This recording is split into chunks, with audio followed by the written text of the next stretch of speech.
Baik, eh, kita lanjut aja ya. Materi-materinya sampai mana? Sudah bisa video on semua ini?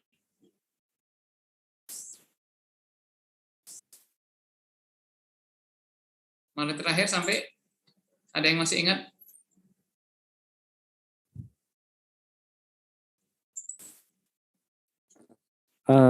Sampai faktor produksi, barang modal, dan barang konsumsi, Pak. Oke, baik. Ada pertanyaan mungkin sebelumnya?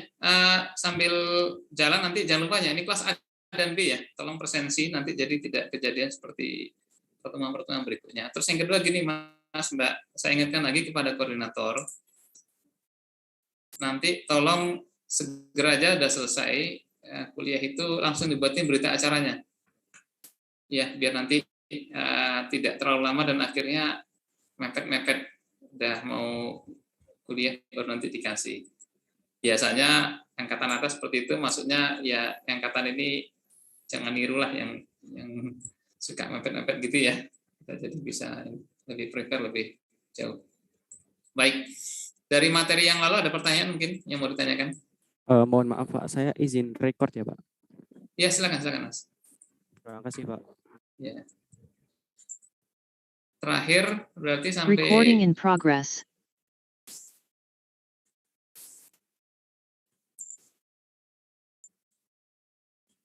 Sampai ini berarti ya?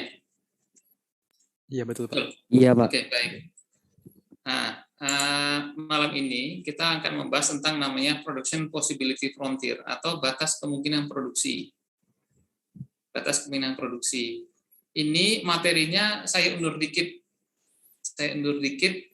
Jadi 2 slide sebelumnya.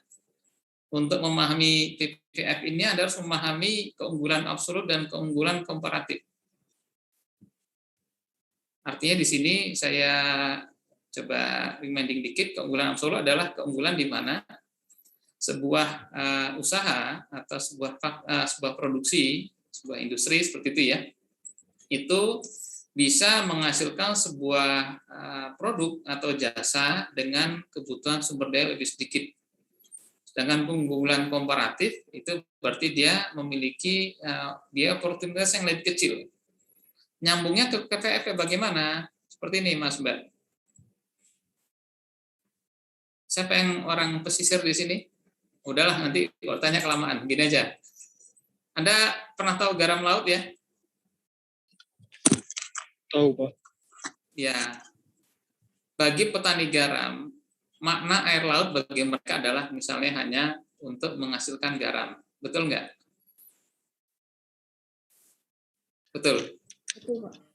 Tapi bagi orang yang punya teknologi, bisa jadi air laut itu juga bisa diambil unsur lainnya. Ada yang tahu nggak? Apa yang bisa diambil dari air laut selain garam? Dijadikan air minum, Pak. Air minum distilasi, ya betul. Mungkin nggak Mas itu dilakukan tanpa oleh petani garam? Sepertinya masih belum Mungkin saja Pak. jika mereka sudah maju Pak. Oke, artinya di sini penguasaan teknologi, ya kan, dari sebuah fasilitas produksi atau pabrik itu nanti akan bisa menghasilkan perbedaan sebuah nilai tambah. Bisa dipahami di sini? Nilai tambah garam air laut bagi satu kelompok itu hanya bisa diambil airnya saja, garamnya saja seperti itu, dengan cara air dijebak, dilakukan penguapan, nanti tertinggallah di situ garam, maka garamnya diambil oleh mereka dan dikarungin jadi garam dapur. Tapi bagi kelompok lain sumber daya sama air laut, dilakukan distilasi gitu kan ya, pemurnian air, sehingga air tersebut bisa digunakan untuk hal yang lebih bermanfaat dan bisa jadi dengan skala produksi atau skala nilai tambah yang lebih tinggi. Gampangnya di sini hasil dari pengolahan tersebut bisa menghasilkan biaya keuntungan yang lebih tinggi. Bisa dipahami di sini. Atau contoh lain, kita di Indonesia nanam pohon, habis itu nanti ditebang, setelah 20 tahun atau 15 tahun atau mungkin 5 tahun tergantung pohonnya. Setelah itu nanti dilakukan oven biasa, dijadikanlah dia alat mebel, peralatan mebel gitu kan ya. Tapi bagi negara dengan teknologi yang lebih maju, dia bisa menggunakan pohon dengan umur yang lebih singkat. Kan teorinya gini, pohon itu semakin tua, seratnya kan semakin kuat, maka semakin kokoh biasanya kayunya. Maka kayu jati yang usia 20 tahun itu pasti beda dengan kayu sengon atau abasia yang cuma umurnya 3-5 tahun. Kekuatan kayunya pasti lebih kuat kayu yang lebih tua. Tapi dengan teknologi pemrosesan kayu yang lebih canggih, maka kita akan dapati satu negara bisa menghasilkan sebuah kayu yang umur tanamnya lebih singkat, tapi kekuatan kayunya lebih kuat daripada kayu yang ditanam lebih lama. Dan lebih menyakitkan lagi adalah ukurannya lebih ringan. Sudah kayunya lebih ringan, kekuatannya lebih tinggi, umur tanamnya lebih cepat. Kira-kira kalau seperti itu menurut Anda lebih bagus nggak? Mas Mikael, lagi di mana nih Mas? Saya lagi di bis, Pak, perjalanan pulang. Oh, lagi di bis, udah nggak usah ditanya kalau gitu. Lanjut, yang lain, coba yang lain. Gimana Mas Fatih? Lebih bagus yang mana? Iya, itu yang lebih ringan itu, lebih ringan, lebih kuat. Ya, itulah contoh keunggulan absolut. Jadi, sebuah teknologi bisa menghasilkan sebuah keunggulan absolut bagi suatu produksi. Bisa dipahami ya di sini? Nah, wilayah atau batasan di mana sebuah fasilitas produksi itu bisa menghasilkan satu produk, itulah yang disebut dengan production possibility frontier. Jadi batas kemungkinan produksi yang mungkin dilakukan oleh sebuah industri atau supplier atau perusahaan berkaitan dengan uang yang dia punya, atau maaf di sini saya ganti menjadi sumber daya yang dia punya untuk menghasilkan serangkaian barang output yang dihasilkan. Jadi contoh misalnya gini, saya ngasih contoh pelan-pelan ini. Industri kayu tadi, kalau dia memiliki teknologi pengawetan kayu yang bagus, maka dengan dia menanam dengan waktu yang lebih singkat, dia bisa menghasilkan kayu yang lebih ringan, tapi kekuatan yang lebih bagus, tahan terhadap rayap lebih bagus, sehingga nanti barang tersebut diproduksi oleh si industri tadi dengan biaya yang lebih murah, karena kan usia tanamnya lebih murah. Kan petani biasanya kalau produksi yang lebih ringan, lebih murah, lebih mudah, biasanya memang harga jual itu lebih mudah. Karakter dari usaha pertanian atau agraria seperti itu rata-rata. Semakin mudah, semakin murah. Seperti itu. Tapi dengan teknologi yang lebih maju, maka dia bisa menghasilkan variasi produksi atau kualitas produksi dari produk yang ditawarkan itu lebih bagus dibandingkan misalnya dengan dengan industri yang dia menggunakan namanya oven ya, atau pengeringan konvensional biasa, tidak memiliki teknologi pengerasan kayu yang bagus, sehingga akhirnya untuk menghasilkan kayu dengan kekuatan sekian Newton per meter persegi yang lebih kuat, itu dia butuh input atau jenis kayu yang lebih mahal. Sehingga akhirnya apa? Dia terpaksa jual lebih mahal. Karena kenapa? Bahan bakunya emang harus dia beli lebih mahal.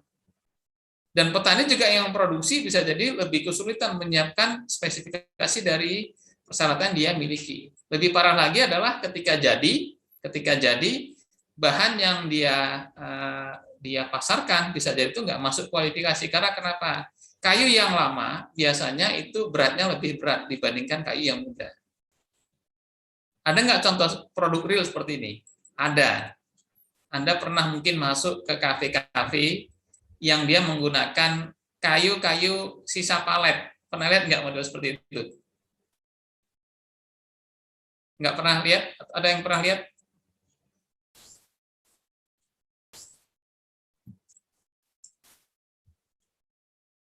Belum pernah, Bapak. Belum, Pak. Hah?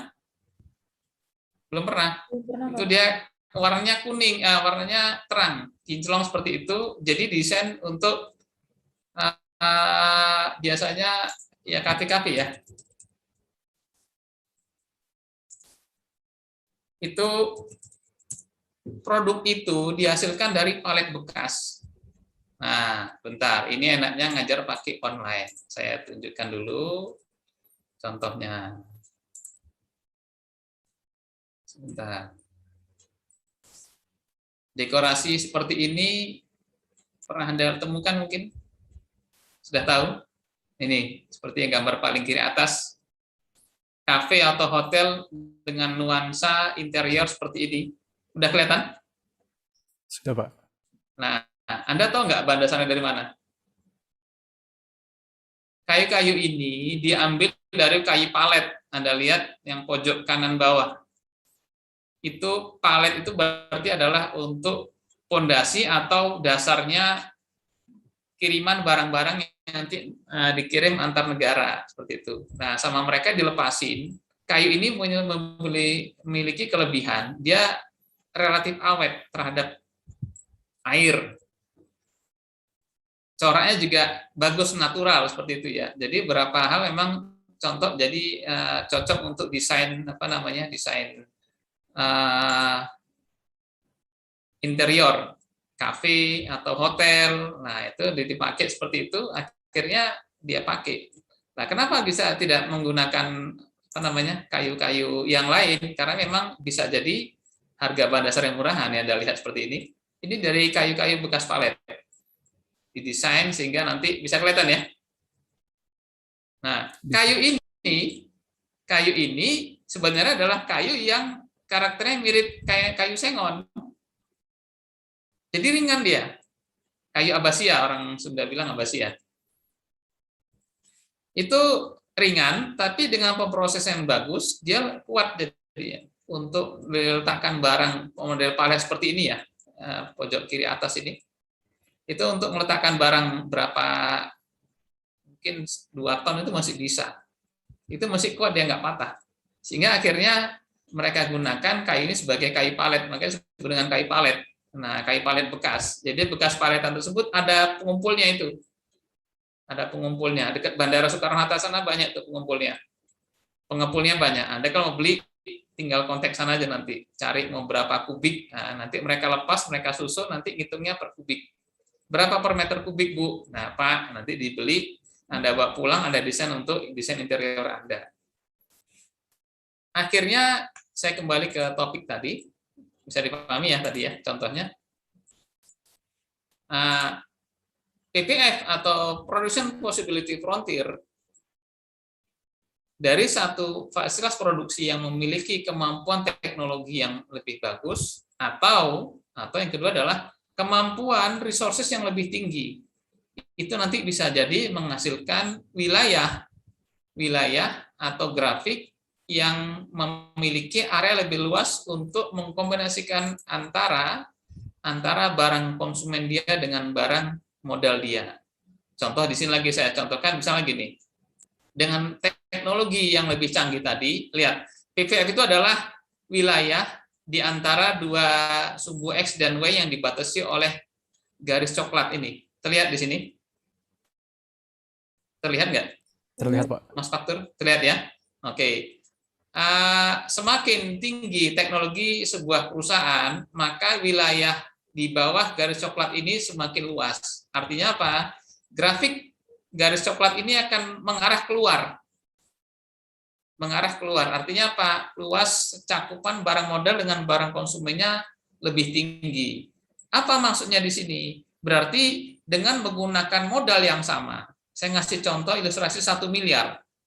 1 miliar yang sama, antara perusahaan A yang harus beli kayu yang mahal karena memang dia harus mengejar kekuatan yang tinggi, diproses hasilnya bisa jadi menghasilkan output yang lebih rendah.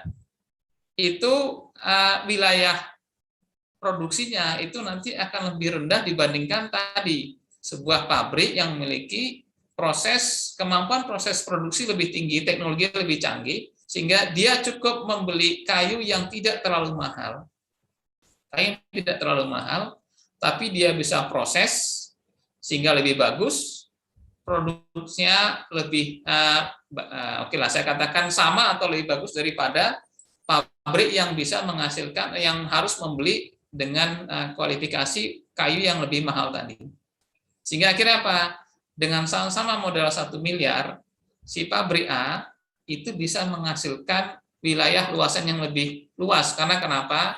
Dia cukup beli barang konsumsi yang lebih rendah harga satuannya, kan berarti kan kuantitinya lebih membengkak. Kalau dalam grafik ini, sebuah X-nya semakin ke kanan.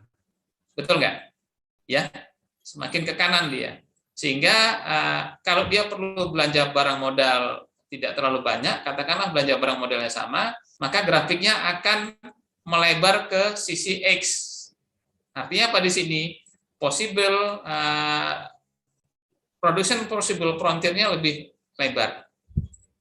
Ini salah satu grafik yang bisa menunjukkan, mengukur bagi kita sebagai produsen sejauh manakah kemampuan kita, keunggulan kita relatif terhadap kompetitor kita. Bisa dipahami di sini? Ini contoh penerapan dari keunggulan absolut dan keunggulan relatif sebagaimana materi kita yang lalu. Sampai sini ada pertanyaan enggak? Pelan-pelan, biar supaya nanti Anda paham.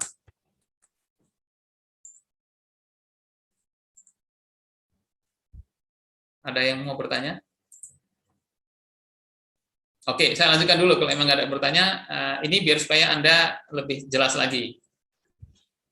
Dari grafik awal, maka kalau Anda sebagai produsen dengan tingkat kemampuan produksi yang rata-rata, Anda nanti akan berada pada titik C. Titik C.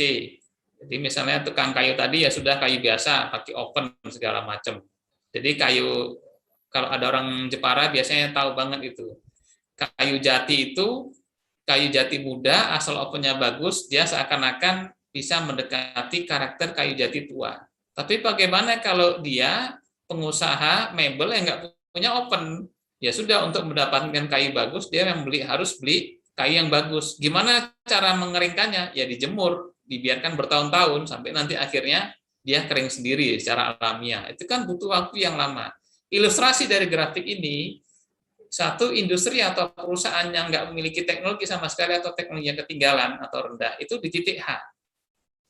Jadi nanti grafiknya ini turun, mengecil sampai melewati lintasan titik H tadi.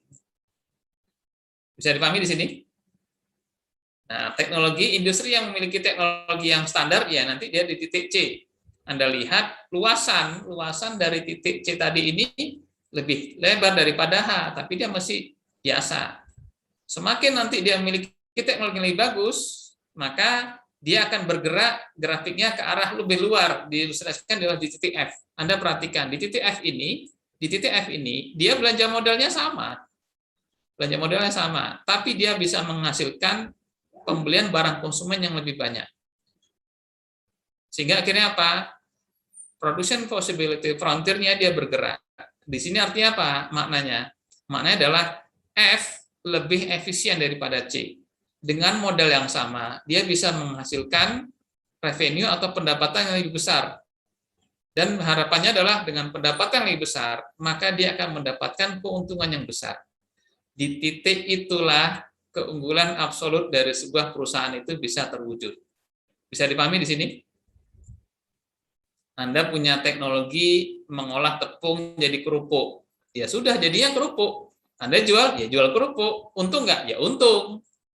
Tapi satu lagi, Anda punya teknologi di mana Anda bisa mengolah tepung tadi menjadi satu hal yang lebih mahal. Apa itu? Misalnya adalah Anda punya pengolahnya misalnya mixer yang konsisten, yang stabil segala macam, sehingga Anda bisa buat roti apa yang mahal.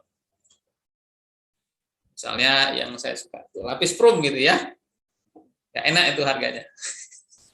Nah itu, maka bisa jadi sama-sama punya tepung 1 kilo, satu marginnya, untungannya atau omsetnya jadi kerupuk tadi misalnya 200.000, tapi dengan lapis prum tadi misalnya bisa jual 500.000 atau bahkan lebih. Karena kenapa? Memang teknologi pembuatan Anda lebih bagus seperti itu. Atau misalnya tadi contoh lain, ini saya belum dapat kepastiannya ya. Sama-sama menggunakan air laut ya sebagai bahan baku, satu petani garam mengolah dia air lautnya menjadi garam. Dijual berapa garam sekarung? Misalnya 300.000. Kemahalan itu udah nggak nyampe lah segitu ya. Mungkin 200.000. Tapi ada orang yang menggunakan teknologi destilasi air sehingga sama-sama menghasilkan air yang nggak ada beli kan ya, air laut kan nggak dibeli biasanya, tinggal sedot. Tapi dalam 1 jam dia bisa menghasilkan revenue atau pendapatan senilai misalnya 1 juta. Karena kenapa? Dia bisa mengalirkan air sekian ribu meter kubik untuk suplai hotel-hotel. Atau misalnya untuk air rumah tangga, bukan untuk air minum ya, non air minum. Itu nanti dimasukkan misalnya ke, ya contohnya misalnya air minum rumah tangga. Ya, distilasi itu misalnya banyak, kalau Anda pernah ke Mekah, ke Saudi itu, mereka rata-rata menggunakan distilasi air laut. Jadi air yang dimurnikan, air garam, air laut tadi dimurnikan, bisa digunakan untuk air mandi, air tawar jadinya. Tapi ada negara atau perusahaan yang bisa menggunakan bahan dasarnya air laut, tapi sama mereka apa yang diambil? Apa yang diambil? Adalah unsur litium. Unsur litium. Berapa harganya per kilo? Mahal banget pokoknya. Sehingga sama-sama menggunakan bahan dasar air laut, satu dapat 100.000, 200.000 dalam bentuk garam laut, karungan gitu kan ya. Satu dapat sekian juta karena dia bisa mengalirkan sekian meter kubik untuk perumahan atau perusahaan daerah air minum. Tapi ada perusahaan lain lagi yang dengan menggunakan teknologi yang lebih tinggi, bahan dasarnya sama air laut, tapi yang dia ambil adalah unsur litium yang terikat dalam air laut tersebut, meskipun besarnya dikit, tapi dengan volume yang banyak, akhirnya menghasilkan sekian kilogram litium murni. Nanti diubah menjadi garam litium, dijual ke UNS. Jadi pabrik baterai litium. Nah, itu nilai tambahnya lebih tinggi. Berapakah luas wilayah yang bisa dibelanjakan oleh sebuah perusahaan, itu nanti akan menentukan, kalau dia produknya sama ya, misalnya sama-sama garam seperti itu, seberapa efisien garam yang bisa dikelola. Atau contoh di sini yang saya bisa bandingkan, India memproduksi gula, Indonesia memproduksi gula, sama-sama tanaman tebu 1 hektar, India bisa menghasilkan berapa ton, Indonesia bisa menghasilkan berapa ton. India nggak disubsidi, dia bisa jualan gula murah ke Indonesia. Kalau gula India Pakistan masuk, hancur wilayah pasar gula kita. Tapi Indonesia, petani tebu itu mesti disubsidi, itu pun harganya masih nggak bersaing. Kenapa seperti itu? Nah, ini indikasi. Ilustrasi di sini adalah berarti industri pengolahan tebu di Indonesia itu grafiknya mesti pada titik H. Pada titik H. Sedangkan industri yang ada di India, misalnya untuk industri gula dan tebu tadi, berada jauh di titik F, lebih luar lagi. Di sini berarti dengan menggunakan sumber daya yang sama, yaitu tanah 1 hektar, land 1 hektar tadi, India bisa menghasilkan sekian kali lipat lebih luas production possibility frontier-nya dibandingkan dengan para petani tebu di Indonesia. Sampai sini mudah-mudahan bisa dipahami ya. Nangkep? Ada yang mau bertanya? Grafik ini nanti menjadi salah satu grafik yang menunjukkan atau memberikan indikator kepada Anda sebagai pengusaha. Karena ingat, ini kan kita tinjauan adalah tinjauan produksi. Berarti Anda sebagai produsen. Seberapa canggihkah, seberapa kuatkah daya unggul kita, daya saing kita dibandingkan pelanggan kompetitor kita. Semakin kuat posisi kita, semakin unggul, maka teorinya adalah semakin berpeluang kita menjadi penguasa di sektor industri atau sektor usaha tersebut. Semakin lemah kita, maka semakin lambatlah kita bisa memenangkan persaingan tersebut. Kira-kira seperti itu. Ada yang mau bertanya mungkin sebelum saya lanjutkan? Saya izin bertanya, Pak. Silakan, Mas. Saya Muhammad Mufti Zuhud, izin bertanya. Berarti untuk yang industri gula dan tebu tadi yang di India dan Indonesia, berarti yang Indonesia teknologi jauh kurang maju atau gimana, Pak? Bisa dikatakan seperti itu. Bisa dikatakan seperti itu. Jadi bisa jadi komplement produk mereka lebih di India bisa lebih bagus, atau yang kedua bisa jadi adalah industri pemurnian gula tersebut dari tebu itu bisa kalah juga. Atau yang ketiga, ini saya dulu pernah dengar salah satu pakar industri kecil katanya, malam masih hidup nggak sekarang? Bu Rani pernah ketemu ini Bu, Pak Mubiar dari UGM. Oh, belum, Pak. Nah, itu beliau mengatakan kita itu kalah 3 sisi katanya. Nanti kalau salah tolong diluruskan ya Bu. Industri gula kita itu kalah 3 hal. Pertama, dari sisi bibit kita kalah katanya. Dari sisi bibit kita kalah. Yang kedua, dari sisi efisiensi pengolahan. Jadi industrinya itu kita sekarang industri jadul lah, katakan gitu Mas. Seharusnya mereka bisa melakukan rendemen itu atau penarikan gula itu efisiensinya misalnya 90%, kita masih 70%.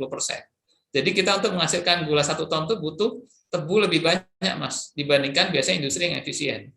Nah yang ketiga, industri komplementernya juga kita belum hidup. Sehingga gula di sini itu lebih banyak menjadi waste-nya, menjadi barang sisanya ketimbang hasil bermanfaatnya. Ini salah satu yang lagi dirintis, tapi nggak tahu ya sampai jadinya kapan. Katanya kan serat tebu itu bisa digunakan untuk beberapa produk komplemen lainnya, seperti asbes kemarin ya, atau plat untuk peredam suara. Pernah lihat gipsum, Mas? Pernah Pak, untuk yang peredam suara Pak. Ya, gipsum itu kan untuk Ethernet atau sealing ya di rumah. Nah, itu nanti ada yang sifatnya gipsum untuk modifikasi untuk peredam suara, sound absorber. Nah, itu salah satunya dibuat bisa digunakan menggunakan serat tebu. Nah, cuman nggak tahu ini mesti levelnya level riset, belum sampai ke level produksi. Penemunya itu adalah Profesor Kuncoro dari FT UNS, tapi macamnya belum berhasil dijual di pasaran. Nah, Anda bayangkan Mas, kalau satu produksi tadi itu tidak ada barang tersisa, maka kan industri tersebut efisien, ya kan?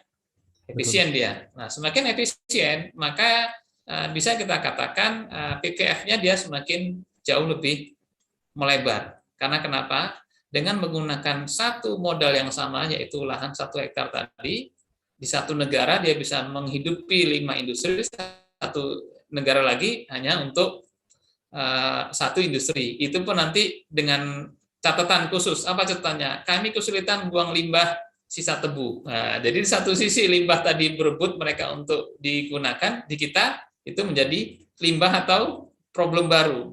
Bahkan untuk pembusukannya itu butuh biaya. Nah, di luar itu laku, di sini malah mengeluarkan biaya. Itu contoh Mas. Ya, yang jadi problem di kita. Baik Pak, terima kasih Pak. Ya. Ada yang lain? Sudah paham ya? Ini konsep dasar dari produksi dan nanti TTF.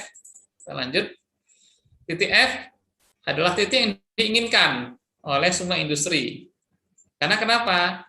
Dengan efisiensinya pengelolaan tadi, maka dengan modal yang sama, dengan uang yang sama, dia bisa menghasilkan output yang lebih besar. Artinya di sini dengan barang yang sama, dengan resource yang sama, dia bisa menghasilkan output yang besar. Apakah output tersebut dihasilkan dari belanja barang modal yang sama, tapi konsumsi yang lebih banyak? Bisa dipahami ya? Jadi contohnya maksudnya apa di sini barang modal? Berarti misalnya dia belanja listrik yang sama, atau misalnya dia investasi mesin yang sama. Investasi mesin yang sama, tapi dengan jumlah uang yang sama di antara PTA, katakan seperti ya perusahaan A dengan perusahaan B, si C menghasilkan satu output, si F mengeluarkan 2 output. Saya switching ke contoh lain ya.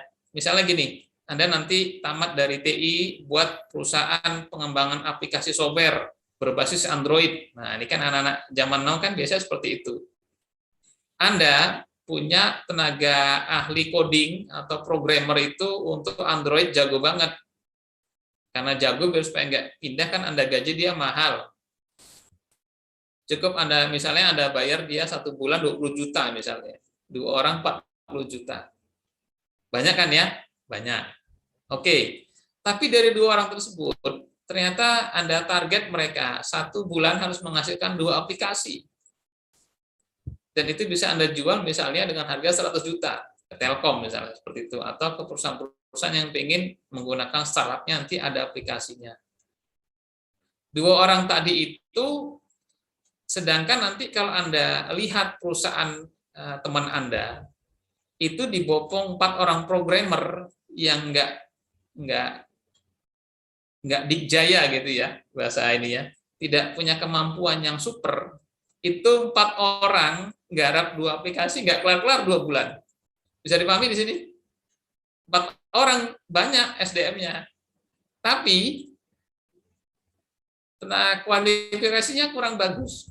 Sehingga akhirnya apa? Memang gajinya lebih murah, lebih rendah, tapi hasilnya juga ditunggu-tunggu nggak keluar-keluar. Bisa dipahami? Artinya apa? Dengan Anda menggunakan belanja 100 juta, kalau tadi 40 juta per bulan, berarti kan 100 juta akan habis 2,5 bulan. Betul ya? 1 bulan 2 aplikasi. 2,5 bulan sama dengan 5 aplikasi. Anda udah ngitung itu. Per aplikasi saya jual 50 juta, 100 juta, udah langsung keluar angkanya. Tapi dengan 4 orang fresh graduate, gajinya 5 juta, kapan jadi aplikasi ya? Ya belum tentu Pak, ya antara sebulan, 2 bulan, sebulan, 2 bulan. Ya kan kami akan usahakan Pak semaksimal mungkin. Kalimat semaksimal mungkin itu sama dengan Anda harus bisa keluarkan uang semaksimal mungkin juga. Bisa dipahami? Sehingga akhirnya Anda dalam per bulan keluar uang memang 20 juta. Tapi belum tentu hasilnya 2 bulan keluar 1 aplikasi. Mas Karim, Mas Harul Karim, kalau Mas pilih mana Mas? Pilih yang pertama atau yang kedua? Tim software-nya? Yang berkompeten, Pak. Yang berkompeten. Berarti yang pertama yang kedua? Yang pertama. Yang kedua. Pertama. Yang kedua. Berarti Anda ngirit tapi nggak keluar loh hasilnya. Yang pertama, Pak. Mohon maaf. Kalau nggak pertama yang kedua ya. Ya, itu contoh. Artinya apa di sini? Dengan belanja modal yang sama. Artinya belanja modalnya apa? Anda sewa ruko. Itu kan belanja modal kan ya? Itu kan modal. Belanja modal Anda sewa ruko. Anda beli komputer, itu kan belanja modal. Apa belanja konsumsi? Berarti dalam perusahaan itu misalnya adalah gaji. Gaji itu kan dikonsumsi habis. Kalau komputer kan nggak mungkin orang makan komputer. Komputer nanti akan habis kapan? Ketika dia rusak. Durasinya lama. Itu dianggap kategorinya belanja modal. Untuk sebuah perusahaan software, maka bangunan itu adalah modal. Komputer ya modal. Itu kan modal mereka untuk ngetik segala macam. Dengan sama-sama belanja 2 atau 4 komputer, satu bisa menghasilkan belanja konsumen yang banyak, wilayah output yang banyak. Karena kenapa? Ini 2 orang ini produktif banget. Ditambah 2 orang lagi, bisa jadi 1 bulan menghasilkan 8 atau 4 aplikasi. Produktif banget, senang Anda itu sebagai pengusaha. Ya kan, modalin gede, gajinya, tapi outputnya jelas. Anda gaji kecil-kecil, gaji karyawan Anda, tapi nggak jelas kejadiannya kapan. Nah, itu nanti biasanya nanti Anda mulai stres nanti di bulan ketiga, bulan keempat. Ini contoh batas kemungkinan produksi. Semakin Anda bisa mengefisienkan sumber daya yang Anda miliki, outputnya lebih bagus, itu pertanda PPF Anda semakin mengarah keluar. Bisa dipahami di sini? Ini contoh yang lebih konkret lagi ya. Contoh keberapa tadi? Kesekian gitu. Dan pada dasarnya semua perusahaan pinginnya mengarah ke F atau yang lebih luar lagi.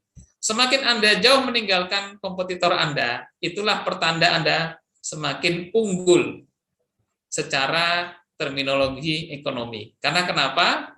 Anda sudah bisa membelanjakan barang-barang atau uang atau modal tadi jauh lebih efisien dibandingkan kompetitor Anda. Kira-kira seperti itu. Itulah makna dari Production Possibility Frontier. Lanjut. Titik C adalah salah satu di mana kombinasi produksi kedua jenis barang, ya ini sama ya. Jadi wilayah di kurva ini adalah wilayah batas. Anda boleh pilih. Lihat yang di grafik yang warna coklat ini kan di setiap titiknya pasti memiliki perpaduan antara X dan Y yang sama. Bisa dipahami? Sepanjang titik coklat ini, salah satunya adalah titik C, maka kombinasi antara nilai X pada kuadran, pada sumbu X dan nilai Y pada sumbu Y-nya, misalnya CX dan CY-nya, itu nanti ketika ada C1 dia lebih bawah, pasti nanti dia memiliki akumulasi total belanja barang dan konsumsi yang sama. Biar supaya lebih jelas, saya lihatkan seperti ini. Bisa dipahami? Uangnya ini kan seakan-akan sekitar 10.000 misalnya. Kalau dia beli permen biskuit dapat 10, dia nggak dapat coklat 1. Nah, kalau dia mau dapat coklat 1, maka dia harus belanja coklat 1 di sini, X1, maka dia cuma bisa belanja permen biskuit 8. Semua titik-titik yang ketemu di antara grafik di C ini, grafik di garis coklat ini, pada dasarnya dia memiliki total pembelanjaan sumber daya yang sama. Bisa dipahami? Berapa totalnya? Adalah 10. 10 itu adalah kombinasi 10 dengan 0, 8 dengan 1, 6 dengan 2, 4 dengan 3, 2 dengan 4, dan 0 dengan 5. Karena ini berarti harga satuan X itu adalah 2 kali lipat dari harga satuan di Y. Totalnya nanti sama.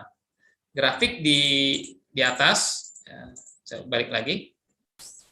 Sepanjang grafik C itu nanti akan menemukan total resource yang diwakili oleh barang modal dan barang konsumsi yang sama. Bisa dipahami di sini? Jelas ya? Kalau jelas saya lanjutkan. Pergerakan di sepanjang kurva biru, contohnya sini adalah dari D ke C, itu menunjukkan biaya oportunitas. Kenaikan dari C, kenaikan produksi barang modal menyebabkan penurunan barang konsumen. Bisa dipahami nggak di sini? Bisa dipahami? Nah, saya balik tanya aja. Ada yang bisa mencoba menjawab maksudnya apa?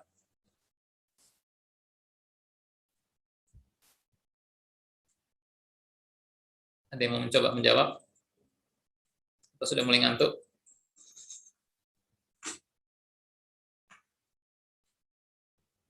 Ya, jangan kalah sama saya belum ngantuk, masa Anda udah ngantuk? Saya bisa begadang tadi malam. Ada pertanyaan apa yang bisa jawab di sini? Nggak ada? Coba saya undang dulu ketua koordinatornya, Mas Farel. Apa Mas maksudnya Mas di sini?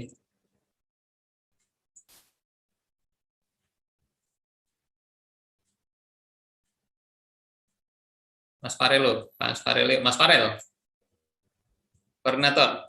Apa Mas maksudnya?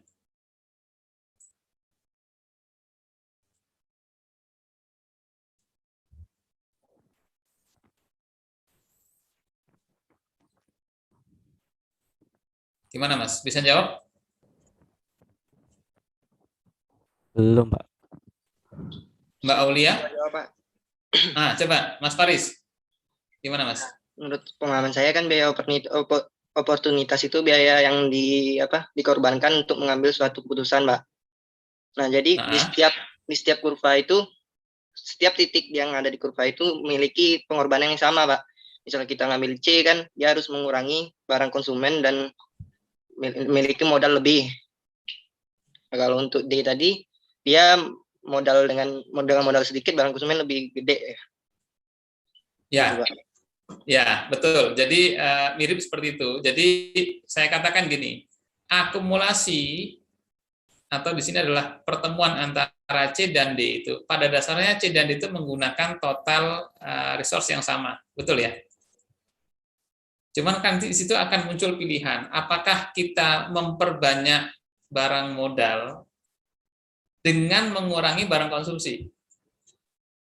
Atau kebalikannya, seperti ke D tadi, dari C ke D, saya balik ya panahnya, dari C ke D berarti kita memperbanyak barang konsumsi dengan cara mengurangi barang modal. Untuk satu grafik yang sama, pilihan itu aja. Pilihan itu aja.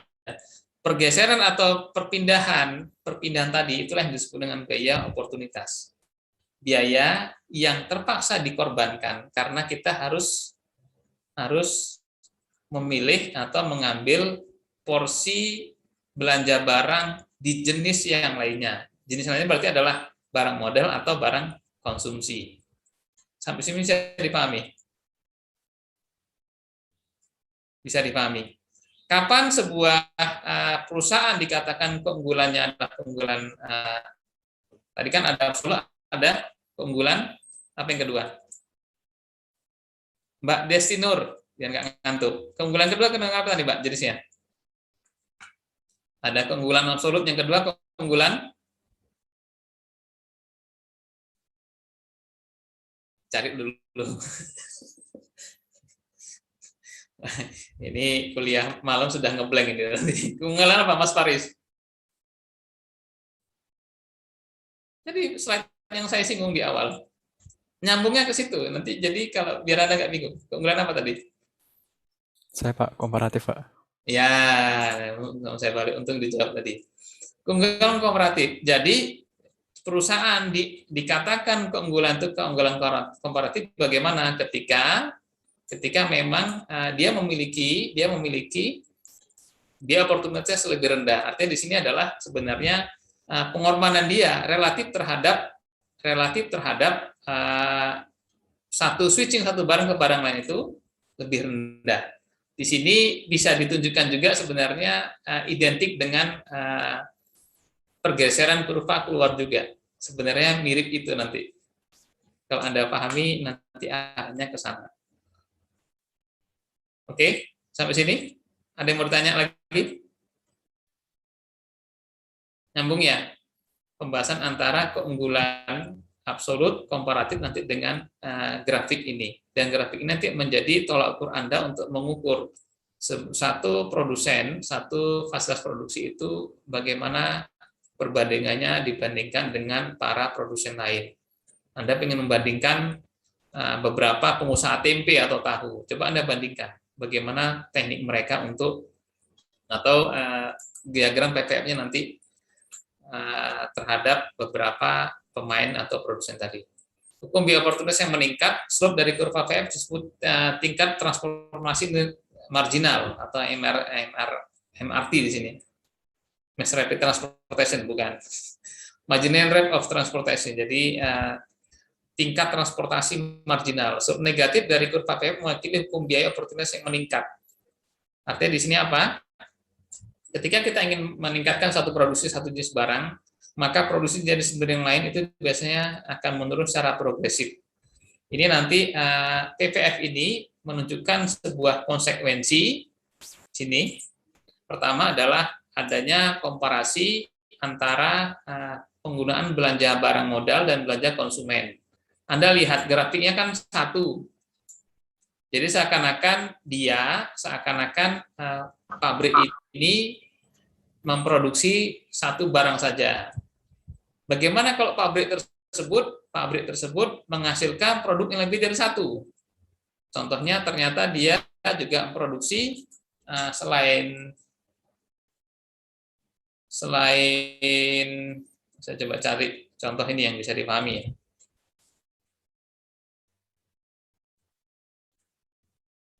Nah, peternak lah, gampangannya peternak. Ada peternak sapi. Nah, ada peternak sapi, dia beternak, dia ingin mengembangkan sapi tersebut. Sapi ini kan biasanya modalnya dua. Dia beli sapi jadi, nanti dia gemukkan atau nanti dia breeding istilahnya. Dia ternak, dia kembang biakan sendiri, pakai suntik buatan gitu ya. Kami suntik buatan. Nah, satu saat si peternak mikir, nih harga susu kambing lagi naik nih, harganya sekian puluh ribu, sedangkan harga susu sapi turun. Nah, mereka berpikir, apa tak switching sebagian, toh perawatannya mirip-mirip gitu kan ya. Tak jualah satu sapiku, nanti jadikan modal untuk beli kambing. Nah, ternyata setelah dia beli kambingnya berkembang. Akhirnya apa? Untuk nambah kambing, akhirnya bisa jadi dia jual sapinya lebih banyak dan dia pindahkan ke kambing. Pertanyaan adalah ketika dia nambah kambing lebih banyak, apakah perhatian terhadap kambing biasa-biasa aja atau sama dengan sapi di awal? Tentunya kan enggak kan ya.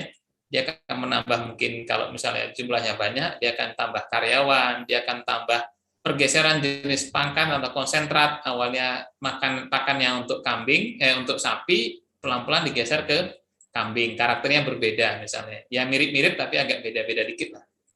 Dan yang awalnya dia butuh cuma untuk untuk penggemukan atau mungkin untuk breeding, nah, dia pengen ambil susunya, maka nanti dia harus tambah lagi perhatian untuk pemerahan susu, dan nanti penjualan segala macam. Penambahan atau peningkatan kapasitas satu jenis produk itu biasanya akan mengambil perhatian atau mengambil sumber daya yang setara atau bahkan lebih tinggi dari alokasi produk yang lain. Bisa dipahami di sini? Bergesernya seorang peternak sapi tadi kepada kambing, awalnya jadi iseng-iseng, makin banyak nanti akhirnya dia akan menyedot perhatian lebih besar lagi dari si perhatian dia terhadap sapi, dan akhirnya bergeser kepada kambing. Contoh lain lagi misalnya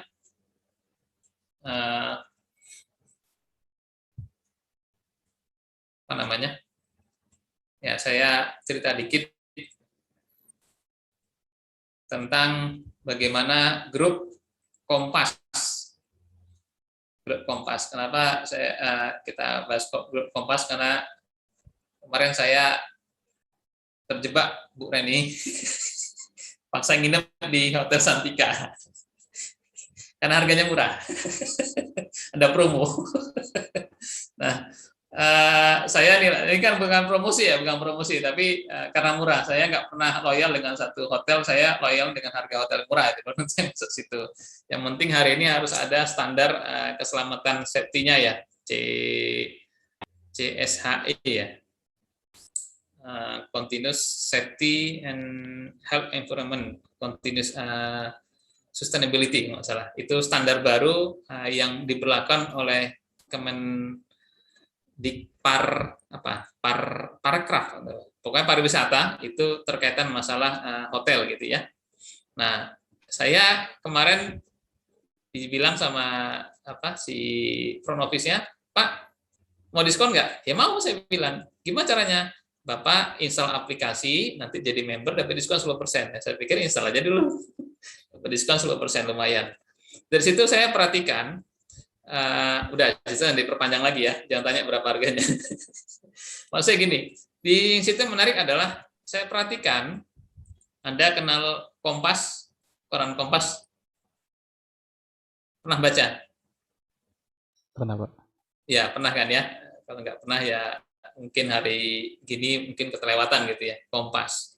Anda tahu oplak Kompas sekarang tuh udah mulai protolan, habis, nggak ada yang beli. Saya pernah dengar dari salah satu omongan dari pemilik koran di Solo. Apa dia bilang waktu itu? Mas, satu saat nanti orang tuh beli koran bukan karena pingin baca berita. Terus tahu Pak? Kasihan sama yang jual. Itu terjadi hari ini. Jadi kita beli koran itu biar supaya dia kan nggak ngemis aja lah gitu. Karena kenapa? Siapa yang baca koran hari ini? Ribet banget buka lembar-lembar gitu kan ya. Mending masuk ke Google, tinggal search berita, langsung ada disajikan dengan beberapa berita tersebut, nanti di-compare dengan beberapa media massa yang memberitakannya, mewartakannya, gitu, seperti itu. Udah nggak masuk koran hari ini. Yang terjadi adalah apa yang dilakukan oleh Kompas. Dia sudah punya lembaga riset, dia sudah punya jaringan segala macam. Apa yang dilakukan dia? Ternyata mereka berevolusi. Di awalnya mereka bermain-main di media cetak, ya kan? Kompas, lama-lama dia bertransformasi masuk ke media televisi. Anda lihat TV Kompas? Pernah lihat kan ya? Nah, habis itu dia kembangkan lagi. Sebelumnya itu dia coba generate dari Kompas, mereka punya percetakan yang besar, maka dia rintislah yang namanya Gramedia. Satu grup itu. Jadi Kompas punya percetakan, dia punya kemampuan cetak yang besar, dia nyetak dia untuk Kompas sendiri. Akhirnya apa? Dia buat Gramedia. Kan cetak juga kan ya? Cuma satu cetak koran, satu lagi Gramedia cetak buku. Dia cetak buku. Ada Alex Media, Komputido, pernah dengar nggak? Itu kan grupnya Gramedia. Nah, dia buat itu. Selesai di situ berhenti nggak? Nggak berhenti. Dia buat toko Gramedia. Satu grup itu. Setelah itu mereka juga berpikir mereka butuh untuk tempat berkumpul segala macam. Dia buat hotel. Muncullah yang namanya Santika dan Amaris. Itu grupnya Santika. Grupnya Gramedia dan Kompas. Kompas menurun, maka dia turunkan grade-nya. Pakai Kompas TV juga nggak terlalu laku. Rugi triliunan itu grupnya Kompas. Akhirnya dia turunkan grading media cetaknya, dia buatlah satu media massa yang bisa jadi dulu Kompas nggak pernah kebayang akan buat ini. Apa itu? Tribun News. Itu adalah second layer-nya dari Kompas, koran Kompas. Jadi istilahnya koran ecek-ecek kalau zaman dulu. Itu mereka buat seperti itu. Tapi nggak tahu, kelihatannya juga feeling saya ya agak sulit ya menyelamatkan posisi bisnis media cetak hari ini. Bisnis media cetak hari ini. Ya. Akhirnya dia harus berevolusi. Nggak nyambungnya tadi kemana? Nyambungnya tadi ke perpindahan. Nah ya, perpindahan tadi. Anda bayangkan terjadi pergeseran besar-besaran dari kekuatan modal dari Kompas tadi, yang awalnya mereka sudah sangat nyaman dengan oplah Kompas yang sangat besar, mengakibatkan pendapatan iklan mereka jadi sangat besar sekali. Jadi bisnis koran itu bukan bisnis jualan koran, Mas, tapi bisnis jualan iklan. Oplah itu rugi, makin besar oplah itu rugi, kalau tidak dibarengi dengan iklan yang besar. Nah hari ini masalahnya siapa yang mau iklan di koran? Nggak ada, maka akhirnya dia merugi. Kira-kira seperti itu. Nah, ketika dia berpindah ke lain hati gitu, bukan klien hati, tapi klien bisnis, mereka masuk ke dunia-dunia digital. Jadi akhirnya TV Kompas, dia main ke bisnis properti. Anda perhatikan bisnis Hotel Amaris dan Santika itu agak agresif. Kalau Anda perhatikan itu adalah di awal-awal kemunculan media digital. Jadi ketika Detik menjadi booming, dan akhirnya Kompas membaca ini satu saat kita akan mati. Nah, mereka coba switching ke bisnis yang lainnya lagi, ke yang lain. Apa dampak di situ? Alokasi keuangan mereka kesedot banyak ke produk baru yang mereka launching.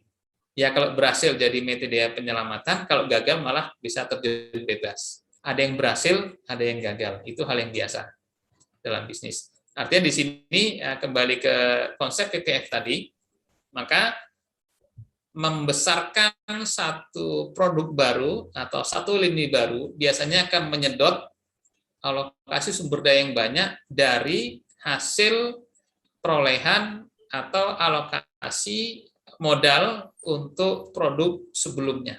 Bisa dipahami di sini? Bisa dipahami?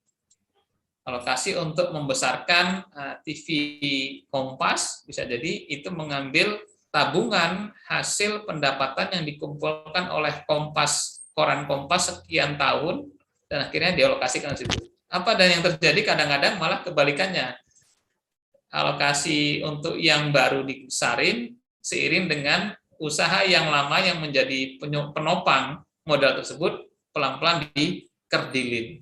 Ya, inilah siklus bisnis. Inilah siklus bisnis yang bisa jadi nanti satu saat akan kita lakukan, atau mudah-mudahan nggak terjadi dengan Anda ya. Terjadi dengan Anda, itu nanti unit yang Anda akan pimpin. Nah, itu nanti Anda harus sigap dan hati-hati. Harus sigap dan hati-hati. Bisa jadi nanti Anda kalau tidak mengupdate kemampuan, nanti Anda adalah termasuk orang-orang yang akan ditinggalkan oleh perusahaan Anda sendiri. Saya ngasih contoh. Dulu Telkom di awal-awal kemunculannya, maka siapa yang menguasai teknologi radio, teknologi wireless, maka dia akan berkuasa. Hari ini teknologi wireless sudah ditinggalkan, kecuali yang tersisa adalah GSM. Karena kenapa? Semua model komunikasi mereka sudah menggunakan fiber optik. IndiHome, ada pelanggan IndiHome? Kan semuanya rata-rata menggunakan kabel untuk sampai ke rumah. Kemana nasibnya para punggawa-punggawa atau penguasa teknologi radio frekuensi? Dipensiunkan. Karena kenapa? Teknologi mereka sudah tidak dipakai lagi. Kira-kira seperti itu. Bisa dipahami di sini? Ada yang berlangganan Indovision? Nggak ada. Kenapa nggak ada? Ngapain gitu ya? Ngapain capek-capek? Karena kenapa? Teknologi 3D, teknologi 4G atau 5G mungkin bahkan sekarang 4,5G, 4,5G itu, atau teknologi kabel namanya FTTH, fiber to the home, itu sudah menutup betul-betul pasar dari TV satelit. Kan udah hilang sekarang ya, TV satelit, ada Indovision, ada Sky TV, semacam itu udah hilang. Nah, peralihan sebuah perusahaan, bergesernya teknologi sebuah perusahaan misalnya dari TV satelit kepada TV kabel, itu biasanya mengakibatkan alokasi yang sangat besar untuk persiapan teknologi baru. Apa dampaknya? Dia akan mengurangi alokasi dari teknologi produk sebelumnya. Ini makna dari slide ini. Bisa dipahami? Kalimat terakhirnya kira-kira seperti itu. Ketika kita meningkatkan produksi satu jenis barang, satu jenis produk, satu jenis teknologi, biasanya akan mengakibatkan penurunan untuk alokasi barang sebelumnya untuk beralih kepada barang yang baru. Secara progresif. Artinya di sini apa? Secara sangat signifikan arahnya. Nah, bagaimana sikap di situ? Nah, dia harus jangan sampai terkotakkan dengan kemampuan existing Anda. Anda harus beradaptasi. Jadi generasi-generasi Anda ini dinilai sebagai generasi yang mudah beradaptasi. Ya. Nanti kalau ketemu insya Allah 30 tahun lagi, nanti jangan, waduh Pak, saya sekarang sudah nggak ada kerjaan lagi. Jangan sampai seperti itu. Anda harus memang move on gitu ya. Harus selalu move on untuk menghadapi tantangan baru. Oke, lanjut. Ini PPM dan pertumbuhan ekonomi. PPM menunjukkan hukum kelangkaan. Hukum kelangkaan di sini artinya apa? Keterbatasan sumber daya. Sekiranya tidak terbatas, maka nggak apa-apa di E, karena kita sumber daya nggak terbatas. Jadi grafik ini bisa digeser kalau sumber daya terbatas, sumber dayanya dibesarin. Paham nggak maksudnya? Bisa dipahami? Saya kembalikan ke sini. Kenapa grafik 10 ini muncul? Ya karena uang jajannya cuma 10. Gimana membesari grafiknya? Ya tambah uang jajan dari 20. Kan grafiknya lebar keluar. Betul. Nah, kenapa kita ngutek-ngutek di grafik yang sama? Karena kita mengasumsikan menambah uang itu nggak mudah, menambah sumber daya. Maka kita bahas dengan uang yang sama gimana posisinya, kan gitu. Makanya berlakulah hukum kelangkaan, scarcity. Paham di sini? Sekiranya kita modal, udah pokoknya gini, berapa kamu butuh, minta ke saya kasih. Konsumsi ada nggak? Nggak ada. Anda nggak usah belajar ini. Pokoknya butuh modal, minta. Tentunya saya yakin nggak ada yang seperti itu. Ya, yang kedua adalah efisiensi ekonomi. Kenapa kita membahas PPF? Karena kita mengejar sebuah kondisi di mana dengan modal yang sama, kita diharapkan untuk menghasilkan revenue atau pendapatan yang besar. Nanti berlakulah kaidah ekonomi yang umum, dengan modal sekecil-kecilnya mendapatkan untung yang sebesar-besarnya. Ini dalam teori ekonomi sulit dicapai. Jadi dengan modal yang secukupnya, seperlunya, maka dia artinya sebenarnya yang diperlukan. Nanti akan menghasilkan keuntungan yang sewajarnya. Keuntungan yang gede nanti ditangkap KPK nanti. Nggak boleh ya. Seperti itu. Pertumbuhan ekonomi juga akan mempengaruhi PPF. Artinya apa di sini? Ketika pertumbuhan ekonomi terjadi, maka teorinya adalah terjadi transaksi ekonomi. Ketika transaksi ekonomi terjadi, maka akan terjadi nanti akan banyak pilihan dan peluang pasar yang Anda bisa garap. Maka PPF-nya bisa jadi akan berkembang. Anda punya pilihan yang banyak, teknologinya banyak tersedia. Saya ngasih contoh misalnya gini. Hari ini Anda ingin buat apa ya? Buat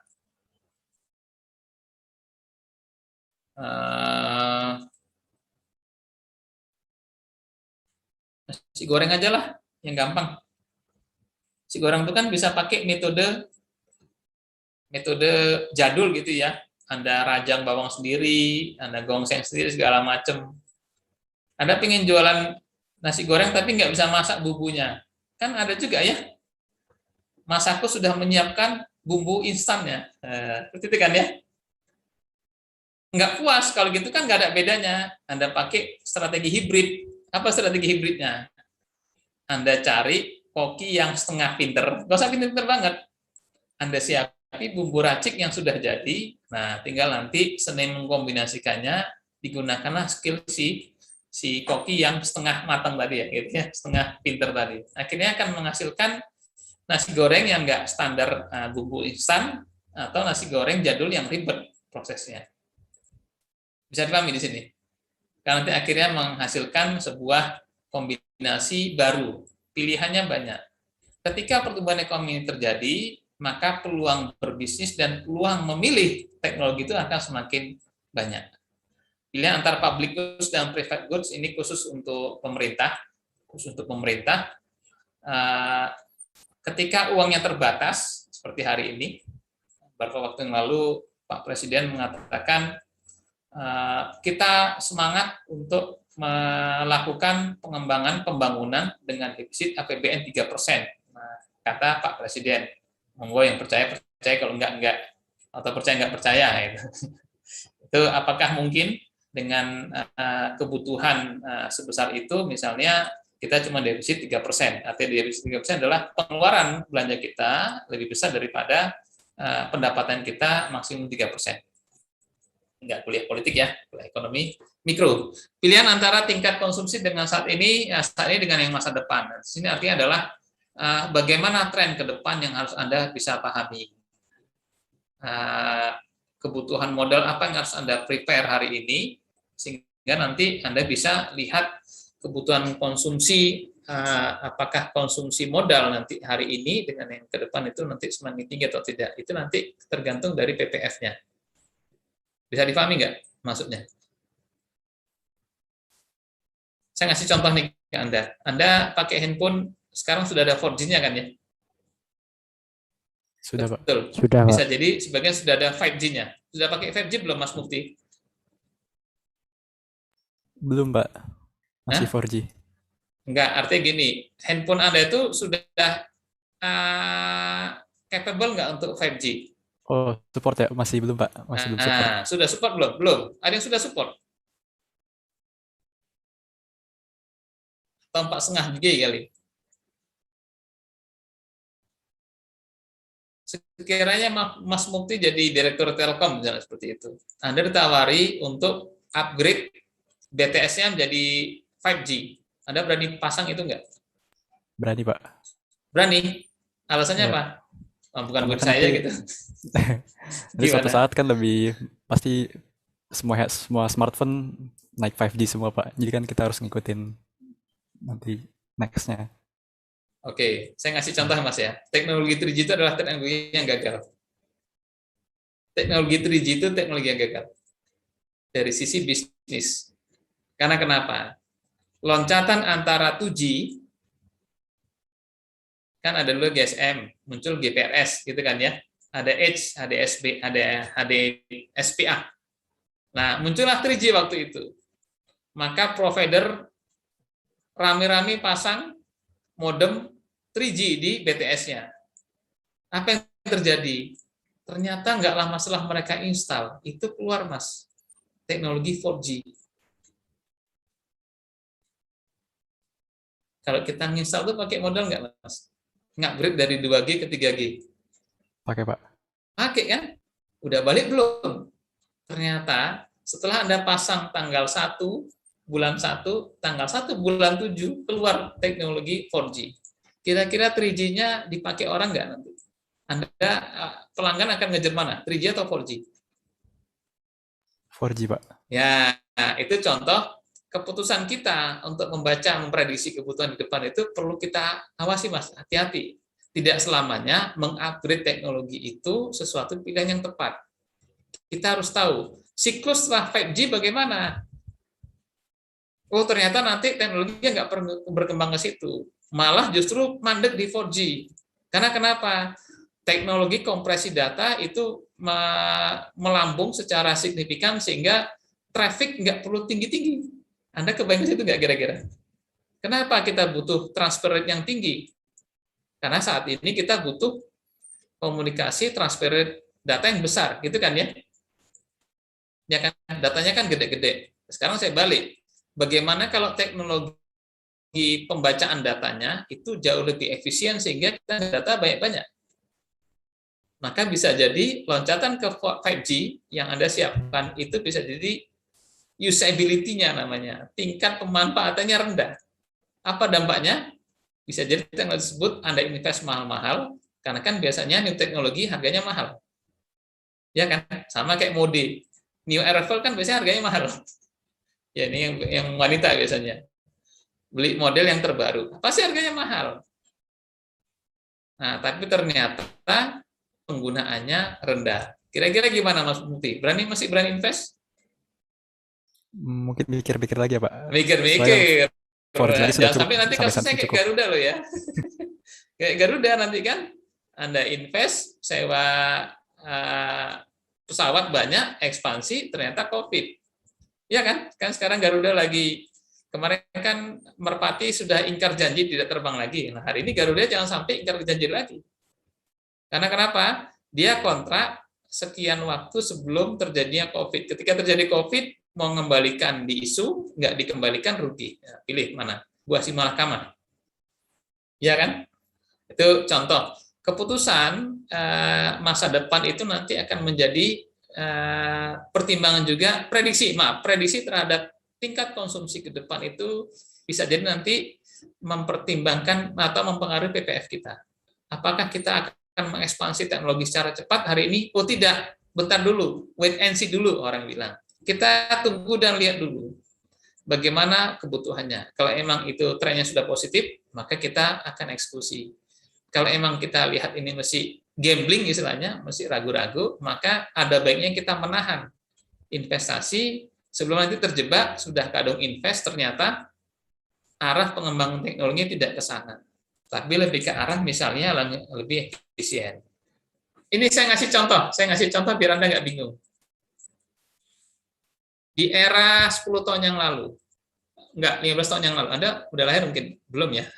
Sudah lahir tapi masih kecil. Gini, Anda lihat, mobil-mobil dekade tahun 90-an. Tahun 90-an, Anda lihat, itu mobil itu berebut pakai sisi gede. Iya kan? Mobil itu rata-rata sisinya besar, 2.000, 2.500, seperti itu. Mereka berlomba-lomba seperti itu. Karena kenapa mobil seperti itu muncul di eranya tahun 90-an? Karena waktu itu harga BBM masih murah. Yang terjadi hari ini ternyata bukan lomba-lombaan ke arah sisi mesin yang gede. Tapi kemana arahnya? Ke Sisi yang kecil, Pak. Sisi yang kecil, kenapa, Mas? Buat irit, Pak. Lebih efisien. Ya, lebih ngirit. Jadi di situ arahnya bukan gede-gedean sisi untuk melomba torsi, tapi lebih ke arah kejar-kejaran ke ngirit mobil, tapi torsinya tetap dicari yang paling tinggi. Tentunya nggak mungkin lah mobil 1.500 cc itu bisa ngalahkan 3.000 cc. Itu gimana pun rumusnya nggak akan ketemu. Pasti 3.000 cc torsi lebih tinggi. Tapi hari ini mobil cc gede, saya mau beli. Bisa beli, nggak bisa ngerawat. Nggak bisa bayar pajak nanti. Pajaknya tinggi segala macam. Akhirnya apa yang terjadi? Di pasaran yang laku adalah mobil cc rendah. Ini contoh, Mas. Teknologi dengan cc yang tinggi, waktu itu trennya jadi tren positif. Tapi ternyata ketika harga BBM dinaikkan oleh pemerintah, slope-nya negatif, bahkan bertentangan. Hari ini orang beli mobil cc tinggi itu takut-takut semuanya. Yang ada apa yang terjadi? Rebound. Saya cerita dikit ya nih, biar udah habis waktunya. Pajero itu aslinya 3.000 cc, Mas. Pajero itu 3.000 cc. Hanya di Indonesia ada Pajero harga 2.400, 2.500 cc. Pajero asli itu 3.000 cc.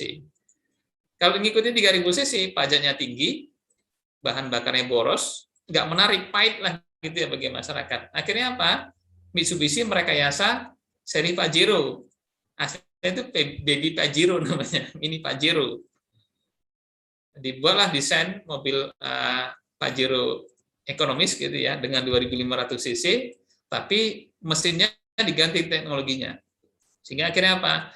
Dengan cc yang kecil, torsi yang mendekati torsi yang lama. Ini contoh-contoh di mana tidak mesti teknologi yang lebih bagus itu kualifikasi hari ini, masa depan itu masih kepake. Bisa jadi nanti berbalik arah. Maka harus hati-hati. Sebagai nanti seorang pengusaha, pahami bagaimana tren atau arah pengembangan pasar sebelum nanti Anda memutuskan untuk mengarah atau membeli ke produk tersebut, untuk mengarah kepada pemilihan teknologi tersebut. Sampai sini bisa paham? Ada yang mau bertanya mungkin? Permisi, saya izin bertanya. Ya. Kan ada istilah yang bukan istilah tentang target pemasaran gitu, Bapak. Jadi kan ada beberapa orang yang mungkin berminat dengan mobil-mobil yang bersisi besar. Ada juga orang yang seperti tadi dikatakan mencari yang irit namun fungsinya lebih mirip. Kita sebagai produser tuh sebenarnya tuh lebih mementingkan target pemasaran untuk orang-orang yang memang hobi mengkoleksi mobil dengan cc besar atau mobil yang irit, namun yang irit dengan mobil yang irit dengan peminat kapasitas kemampuan yang terbatas gitu ya. Iya Bapak, seperti itu. Ya, saya nangkep. Jadi dalam istilah marketing itu ada namanya mass production atau namanya produk umum. Jadi produk umum tadi yang contoh mobil irit, ternyata mobil hari ini yang dikejar adalah cc rendah tapi performansi yang paling baik, bukan yang tinggi ya, yang paling baik gitu ya. Maka Toyota itu kan aneh. Toyota Innova yang baru justru dia diturunkan itu cc-nya dari 2.500 menjadi 2.400. Tapi justru kebalikannya, torsinya menaik. Yang itu dicari cc rendah, torsi tinggi. Seperti itu. Bicara yang umum tadi itu namanya adalah mass production. Produk umum. Biasanya strategi seperti ini mereka mengejar keuntungan dari jumlah sales revenue atau jumlah penjualan, pendapatan penjualannya. Itu strateginya, Mbak. Jadi ditanya mana yang salah atau benar, tergantung niat kita dari awal. Oke ya, di sini paham ya. Ada yang kedua, mereka menyebutnya namanya segmented market atau bahkan lebih ekstrim lagi namanya niche market. Niche, relung, palung, bahasa Indonesia kan itu. Ada segmented berarti segmen kelompok tertentu atau lebih ekstrim lagi, lebih spesifik lagi namanya niche market, niche tulisannya. Itu berarti pasar relung. Anda pernah dengar istilah moge, motor gede. Coba Anda bayangkan, naik motor, kalau hujan-hujan, kena hujan nggak, Mbak? Iya, Pak. Tetap kena hujan, kan? Motor yang nggak kena hujan, naik motor apa namanya? Motor bajai. Iya, itu motor juga kan, motor bajai tapi semahal-mahalnya motor, Mbak. Kalau kehujanan, pasti kena hujan. Kalau jatuh bisa meninggal loh. Harley Davidson itu, Mbak, kalau full series itu bisa 1,4 hari ini. 1,5 M. Tapi tak motor loh, Mbak. Kalau parkir 2.000 ya. Dia nggak dapat kali ya. Dia kan tarifnya tetap motor. Anda bayangkan coba, beli motor Vega, harganya 15 juta, Jupiter 18 juta. Tapi Anda beli Moge, Harley Davidson, itu harga 1,4 miliar. Pertanyaan, ada yang beli nggak, Mbak? Ada, Bapak. Ada. Umum nggak?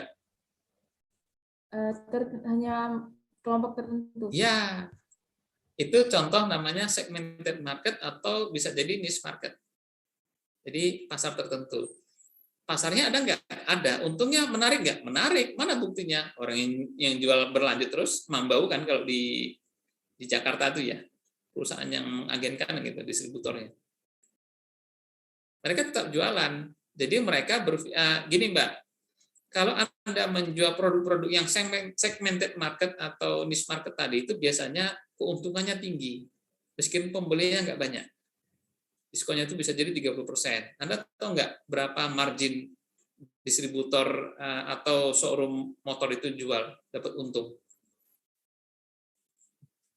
Kecil itu, mungkin sekitar 1 jutaan per kendaraan. Tapi kan dia bicara target satu hari bisa menjual 50 unit. Kan banyak juga kan ya? Banyak. Lain cerita kalau misalnya Harley Davidson, Mbak, sekali jual bisa jadi untung si distributor 100 juta. Dia nggak perlu repot-repot nyari pasar 100 pelanggan. Dia cukup dapat pelanggan 1, 100 juta. 2, 200 juta. Oh, satu arisan beli 10. Ya, berarti Anda kali sendiri. Gaya jualnya beda. Bisa dipahami ya? Bisa dipahami. Segmented market atau bahkan yang lebih sekali adalah niche market tadi. Niche marketnya bagaimana? Harley Davidson yang memang fokusnya adalah ke full series. Nah, itu nanti udah beda lagi. Atau misalnya ketika bicara, Anda pernah dengar mobil SUV, mobil off-road? Pernah tahu istilah off-road? Iya, pernah. Nah, mobil-mobil yang nggak enak ditarik dibawa di jalanan biasa. Kan mereka kalau mau off-road kan biasanya mobilnya digendong namanya. Diangkat di mobil pengangkutnya dibawa ke sana. Itu harganya 2 miliar ada Mbak harganya, Mbak. Padahal dibawa di jalan biasa tuh nggak enak. Iya, karena memang dia spesialnya mobil off-road. Siapa yang pakai itu? Ya orang-orang peng-off-road. Ada nggak mereka pasarnya? Ada. Itu keuntungannya gede. Jadi biasanya karakternya gitu ya. Kalau kita main di pasar umum, biasanya marginnya kecil, tapi kuantitinya gede. Semakin kita spesifik jualannya, itu keuntungannya gede, tapi jumlah kuantitinya kecil. Lah, tinggal kembali Mbak, kita senangnya yang mana modelnya? Apakah model yang umum? Orang Jawa bilang ping piro untuk apa lakunya gitu kan. Untungnya kecil tapi ping piro berapa kalinya? 1, tapi kali 100. Atau yang kedua, produk dengan karakter penjualan dikit tapi untungnya gede. Nah, itu nanti tinggal Anda menyesuaikan mana mau Anda pilih. Kira-kira seperti itu. Ya, bisa dipahami. Jadi kalau tanya mana yang benar? Ya semuanya benar, tergantung dari bagaimana kemampuan resource dia untuk mendukung pilihan terhadap jenis usaha dia.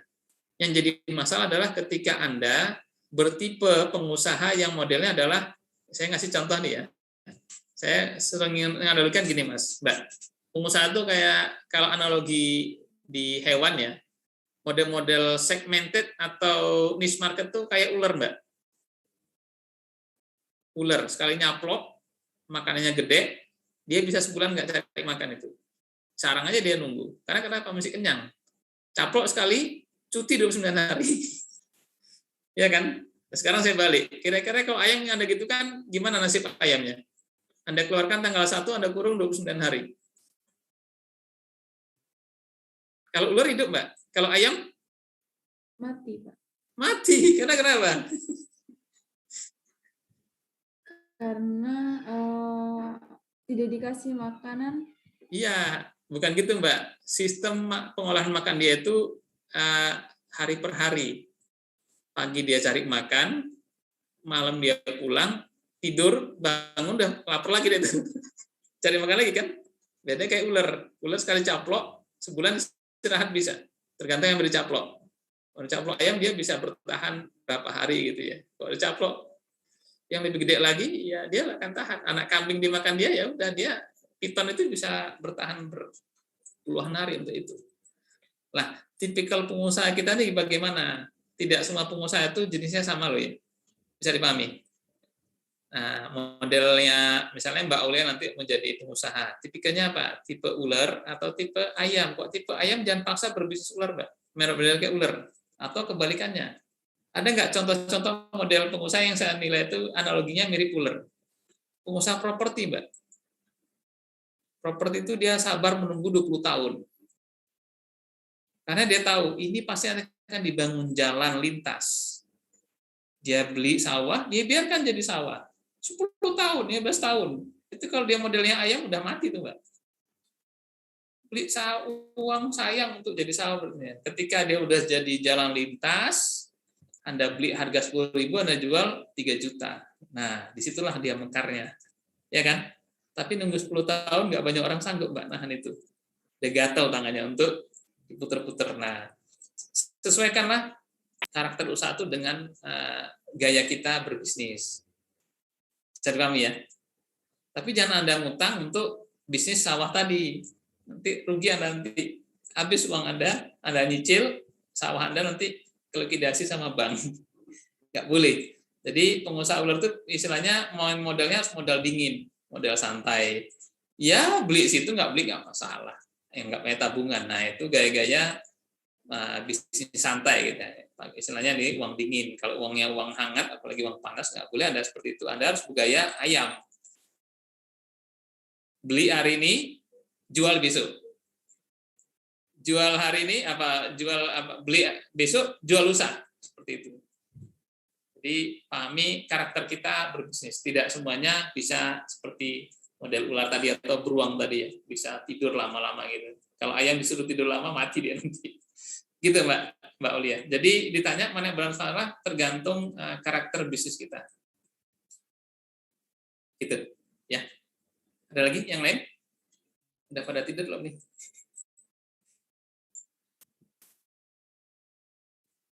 Nggak ada? Kalau nggak ada 9:30, jangan lanjutkan lagi ya. Mungkin nanti pada ngantuk. Mungkin gini Mas, Mbak, tolong dicarikan waktu sekali lagi, tidak usah di absen. Saya malu udah 3 kali. Masa topik keempat tentang pengenalan terus, padahal masih ada 39 lagi slide-nya. Nanti kita agak kebut, sehingga nanti absensi kedua judulnya adalah bab kedua gitu ya. Ya, tolong ya Mas, nanti dicari kuliah bersama aja 3 kelas untuk menyelesaikan sisa materinya, tapi nggak usah di absen. Karena nanti saya malu isinya kok pengantar jadwalnya 2 kali dah. Yang ketiga ini belum kelar juga. Masih banyak. 74 slide. Masih baru 35. Itu ya, Mas Farel. Sudah absen semua kan? Baik.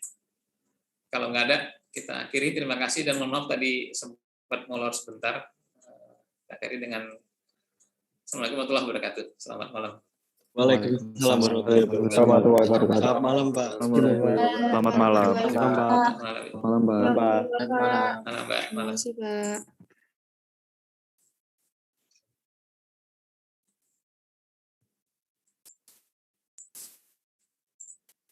Recording stopped.